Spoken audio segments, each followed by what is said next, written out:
Welcome back. Break के बाद आपको बताएं कि कराची में डकैती मज़ाहिमत पर कत्ल और लूट मार के वाक़यात में इजाफा होने लगा है। सेफ सिटी के नाम पर कैमरे तो नस्ब कर दिए गए हैं, मगर डाकू को पकड़ने के लिए कोई इकदाम नहीं हो रहे। रिपोर्ट कर रहे हैं मोहम्मद काशान, जो शहरी के हमरा मौजूद हैं। मुज़ाहिमत पर कत्ल और लूट मार की वाक़यात में इजाफा हो रहा है, लेकिन दूसरी जानिब सेफ सिटी प्रोजेक्ट जो कराची में लगाया गया था उससे भारी तादाद में शहरियों से चलान तो वसूल किए जा रहे हैं, लेकिन शहरियों को तहफ़्फ़ुज़ फराहम नहीं किया जा रहा है। अगर रवा साल की मैं बात करूँ तो रवा साल के दौरान 75 से ज़ायद अफराद जो है डाकों की फायरिंग से झबाक हो चुके हैं। इस वक्त शहरी मेरा हमरा मौजूद है, इनसे बात करेंगे।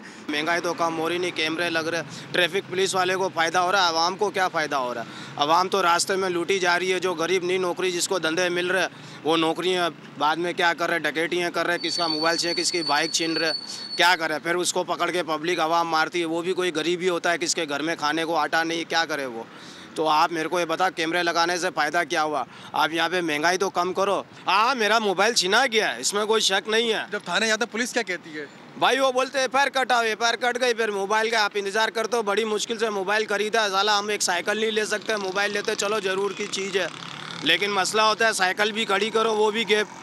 अच्छा, अभी मोबाइल मेरा छीन लिया, अगर मैं उसको नहीं दूँ वो मार देवे, तो मैं तो अपने बच्चों से भी गया। पुलिस हुकाम का भी ये कहना है कि तफ्तीश शुरू की जाती है, FIR मुकदमा दर्ज किए जाते हैं, लेकिन शहरी अपने मोबाइल का और अपनी कीमती एशिया का इंतज़ार ही करते रह जाते हैं, उनको जो एशिया नहीं मिलती है।